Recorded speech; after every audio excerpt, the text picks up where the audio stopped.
Good day, good day, good day, good day, everybody. It's good to see you. Happy Sunday and happy Mother's Day. Today is Mother's Day, so happy Mother's Day to all the mothers or all the mothers who mother, right?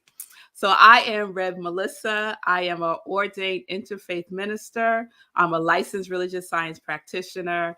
I'm a spiritual life coach, and I'm the spiritual director and senior minister at Rockland Centers for Spiritual Living. And all of that is my ministry of joy, where I support people in living life in joy, connected to their yes. So, Living Life in Joy is a show where I get to connect with people who are connected to their yes, who are out here in the world shining their light brilliantly for all to see, all to experience, and all to receive something, right? All to receive something in service to the upliftment of our consciousness, upliftment of joy, peace, and harmony, and all that is good. So, that is what Living Life in Joy is all about. So we're in May, and so we kicked off our show last Sunday with a wonderful guest. Her name is Gail Ricketts, and I was astonished by this, but not only has she written her memoir, she wrote a trilogy of her story. And so you can check her out. You can check out her book on Amazon. The books are called God Directed Revelation, God Directed Redemption, and God Directed Recovery. So, again, her name is Gail Ricketts, and she is phenomenal. She's an attorney, a recovering codependent, a speaker, and a life coach. So, please support her work. Check her out on Amazon. So, today we have another dynamic woman who is about that work, who is about being of service in the world, who is about making a change, who is about having us look at things differently from a higher perspective, I like to say.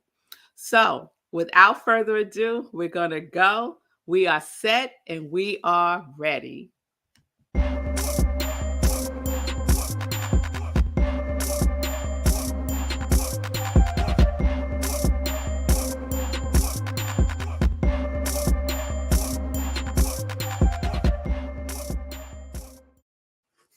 All right, welcome back to Living Life in Joy. Again, I am Rev Melissa. Welcome to the show, and I am excited to introduce you to today's guest. So I'm just going to put up this graphic while I am reading her bio because it's just dynamic. And I'm going to there you go. All right. So, Aleathia Brown, a career visual artist and poetic storyteller, founded Unveiled Unlocked in 2012. Unveiled Unlocked is a global initiative that celebrates women of bare or partially bare heads, expands the beauty code, and educates. Using the arts as a vehicle for healing touches on emotional wellness with a message encouraging people to embrace being hair free. Hair freedom is not being attached to hair as your identity, value, and beauty.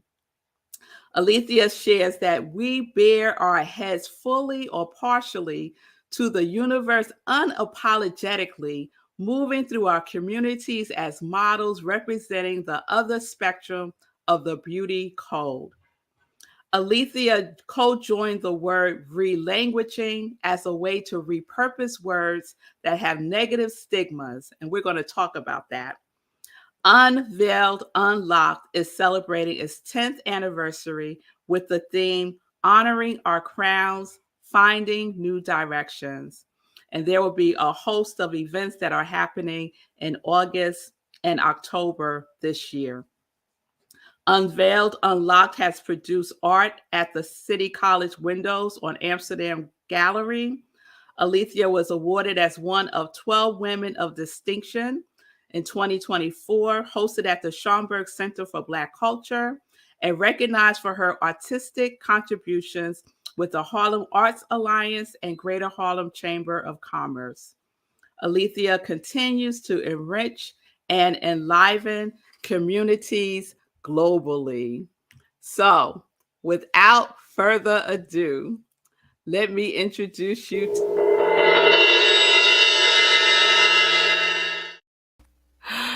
What there a we are. welcome. Warm greetings to you, and I thank you for having me. Oh, it's my pleasure. It's my honor. I am so excited. I've been looking forward to this day since we last spoke to each other. So, Like, welcome again. thank you so tremendously. You're very welcome. So, let's get into it. I would love to know what led you to this journey of Unveiled, Unlocked. Can you share a little bit of your story? So this has been the thing in the making. One part of my brain had been looking and searching for something with an added purpose because as an artist I'm already in a purpose. So I had this yearning for the it wasn't enough because that was already the assignment. Now I Mm, needed another purpose that was going to drive another part of my soul. mm, So I say that there was already a making of it because from a little girl, I had seen a woman on the corner of East Harlem with a bare head and thought then, as a 5-year-old child, I wanted to shave off my hair. But full circle, what sparked Unveiled Unlocked was I was dating a gentleman, had locks, cut them off, and he dumped me. And I was astonished by my response to the rejection more so than him being the one to reject me. Because I'd never mm, been one that was fixated on a look or a hairdo or anything on that vanity spectrum because I did whatever I did. mm-hmm, But then it started really sinking in if the devastation I was experiencing in that small period of time and had never had the lack of support for whatever I wanted to do with what I am. mm-hmm, What about other women who've only mm-hmm, known devastation? What about women who have only been in a silent war? What about men and women who are underrepresented in a sea of all these emotions? And that's when it sunk in. I'm on to something. And then I started asking strangers and folks I would pass by and know in Harlem, would you ever date a woman with no hair? Has a man ever dated you with no hair? And the responses I was getting really led me to understand that this was a bigger thing than I could even imagine because it mm, wasn't any longer just about those who I could see obviously looking around with no hair. They were the ones who were hiding under wigs and hats, mm, scarves, or had loved ones who were locked in their homes and not coming out because they lost their hair to a health issue. There were mm, all these other places that this conversation wasn't being had. Where the little girl with the hijab came up to me after we finished walking the parade in Harlem and grabbed me and said, "Can I be a barehead beauty like you? Because under mm. this, my family doesn't accept what I look like and I'm okay with it. But if I join you guys, maybe my family will accept me." She was Oh, 3.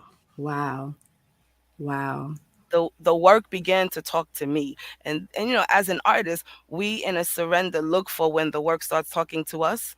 That's Mm, when it really starts doing a thing, like yeah. stirring that pot and the good stuff at the bottom starts stirring up. Yes. Yes. The things that Yes. people started saying to me informed me. Even I'll go back the day we launched on the YMCA stage at Harlem Day. One of the little boys that I was doing an art workshop with at Riverside Church because I was teaching art there for the summer at Mm-hmm. the VPS.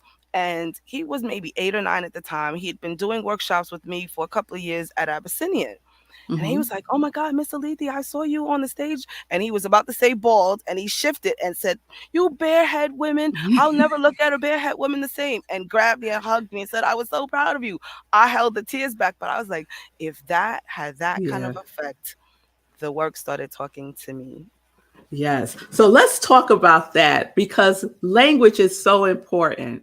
Language is so important. And you talk about re-languaging.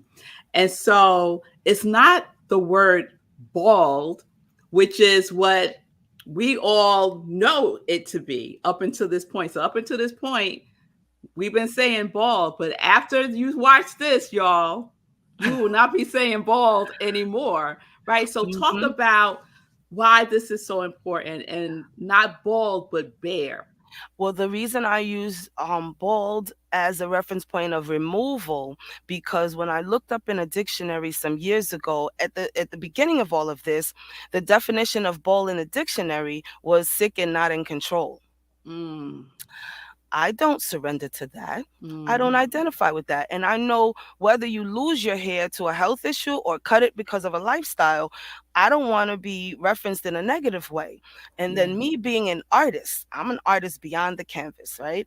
Hmm. So how can I change the scope of this in changing the way it's landing and sounding? Hmm. So Hmm. relanguaging is changing a word or an idea that we are familiar with and putting a positive spin on it so I can embrace it and call myself by the name I design. So Yes. relanguaging bald to bare because I bare my head to the universe. Mm, mm, mm. Yes. And Yes. so the work is I'm bearing my soul, I'm bearing my head, I'm bearing all these emotions, and words have charges like Yeah. electrons, and Yeah. and they can be a shock or they can be something that warmly embraces and invites you. Yes. Yes. So, are there other words that you have relanguaged?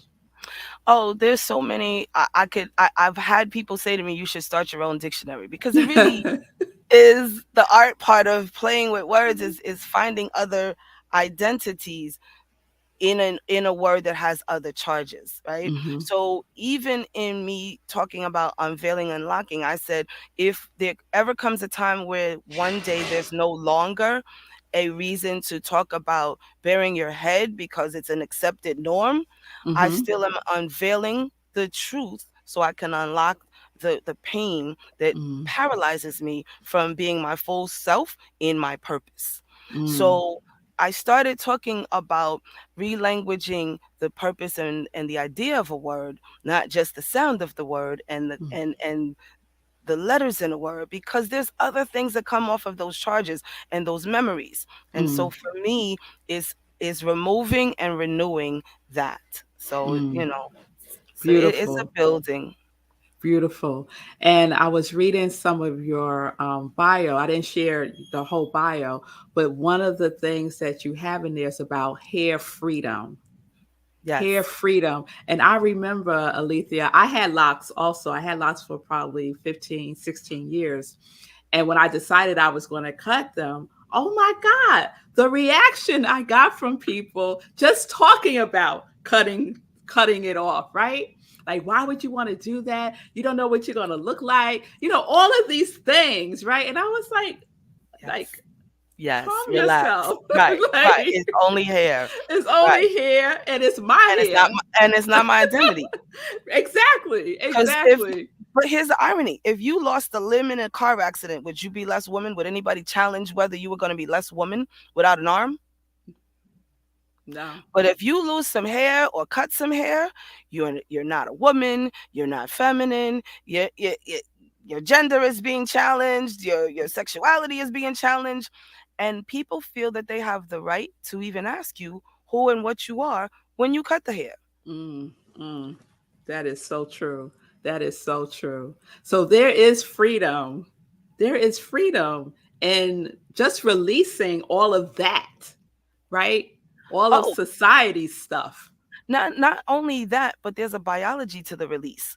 Hair Mm. has Talk, DNA. speak it to it. Speak to it, girl. So hair has DNA and DNA has memory. If Mm, when you are growing the locks, which are in a spiral X, going towards like the planets, is a magnetic pole. mm, Whenever you cut your hair, the reason you feel lighter, the same way as if you have aromatherapy or a massage, the reason you feel lighter is because hair has memory and memory has weight, like 5 pounds. And when mm, you cut the hair, you're releasing the weight of the stress of whatever traumas and toxic energy has been engaged in that hair follicle and then locked in. And remember, mm. because some locks are the unreversible coiling, right? It's why it's Yes. locked. So Yes. that means it stays locked in. So when Mm. you cut the hair, you lift all of the toxins and you release. So now you're Yeah. going to feel lighter. Yeah, and I did. I felt so much lighter. And most of the people that I know, men and women, who decide to cut their hair, it's usually after they've gone through something, and Turmoil. they A want to cleansing. release something, It's a right? cleansing. Yeah, it's a cleansing, it's a detoxification, it's all of that. Yes, The new yes, beginning. it is. It is And a and and renewal. and the dynamics of it too, in some cultures in Africa, the only two women that ever touch a man's hair is his wife and his mom. There's a Mm, sacredness to it because the hair absorbs and is a magnetic pole. So energies get locked in, which is why they always tell you be careful who's touching your hair mhm, because it's mhm, part of you. Which is why mhm, when folks of another kind want to grab mhm, your hair and not ask mhm. for permission and they don't understand the reaction they're getting. That was one of the other things that I faced when I had locks. People were always walking up and just grabbing on my hair, not asking, just in the weirdest places, white, black, young, old, men, Yeah. women.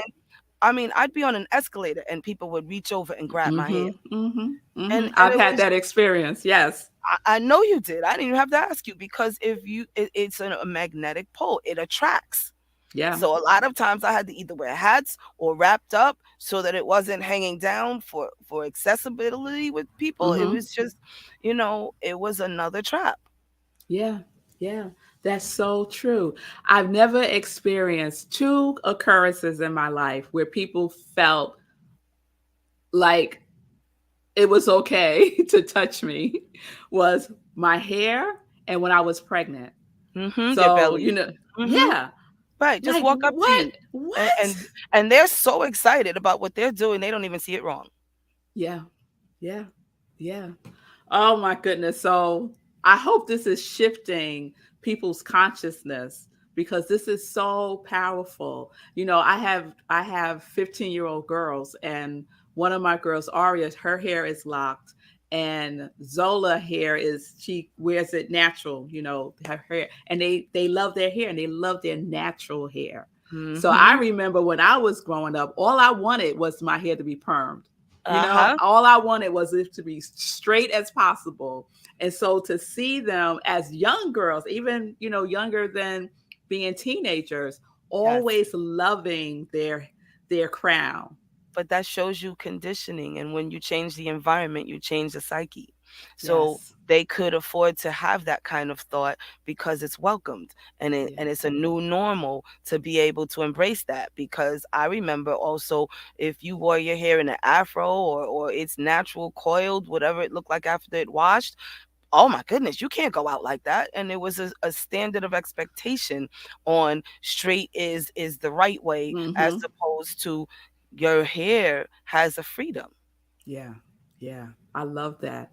So Alethea, talk to me about the Global Barehead Beauty Day that was launched in 2016.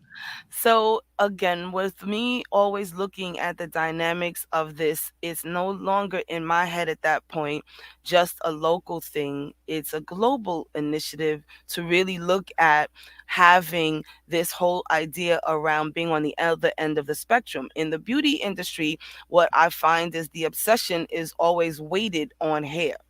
And Mm, so to have a global day where we acknowledge and officiate the idea of hair cutting, I also, and this is still something in the making and developing with this project, was my initial idea was that barbershops and salons would celebrate and illuminate the cut in whatever mhm, styles they did, and that people who were on the fence about the chop on that particular day would be freed and welcome to want to do that. So mhm, one of the years we did a 5 borough tour and went to barbershops and salons, took footage and interviewed barbers and hairstylists about the journey and the experience on the other side of the chair, which they're the ones servicing and grooming you. And then mhm, also we took footage of some of the people being groomed. So it was really just to put some highlight and focus on a day to have a free moment to unapologetically and be accepted for being in that space about a hair freedom. So Mm, we've had ceremonies that I've done in wrapped in Unveiled Unlocked called Wobia, Women Bear It All, where a mm, woman who wanted to cut her hair off, whether it be a health issue or not, and we did a laying of hands on her head after we shaved her head, and we did a circle of affirmation where she's in the center, and everybody around the room said one word that was positive to put on her, and she would mm, speak back to them. So our Wobia sessions have morphed over the years, but when we did the Global Barehead Beauty Day on the plaza of the state office building in Harlem, we had a sister who was battling with cancer, and no one in her family or circle knew about it. So she mm, chose to come that day to our event and let one of the barbers in the tent cut her hair off, and she cried as he was shaving her head, mm, but it was a mm. cry of release and Yeah. joy. And Oh, so I caught a photo of her at the height of that look on her face, yeah. and it was powerful because everyone that was in her friend and family circle that she invited, she just told them to come because she was going to do something powerful, but she didn't explain what. And when they saw her come out of the tent without the hair, and everybody was like, "Oh my God, you look so beautiful," she Mm, was surprised at the reaction she got as well. mm. So Yes. the joy in that is being able to, once you accept yourself, you'd be surprised at how many others will also around you. It's your attitude that Yes. changes that. Yes. Absolutely. So 10 years. Yes. 10 years. Congratulations. You. So, how are Thank. you celebrating this Oh my 10th year? goodness. So I started thinking about the number 10 and the new beginning, and I said it can't be in one day because over the 10 years we've done so many things on Hmm. so many platforms. How do you celebrate 10 in one? Right. So so on August 14th, we're going to be, as our annual ritual has been, on the Grant's Tomb stage at For a Great Day in Harlem. Hmm. And then we have a performance piece that we do. It's always a message and a story. August 17th is the actual launch day. So that we did as a dual anniversary. So Global Barehead Beauty Day and Unveiled Unlocks anniversary both fall on the same day. They're a 2 year gap between each other, but they fall on the same day. Hmm. So we have a restaurant in East Harlem. We're gonna do dinner at and then on the 21st is Harlem Day. So we are gonna be on the stage at Harlem Day. So that's our anniversary of where we launched all of this. And Hmm. so it's full circle coming home.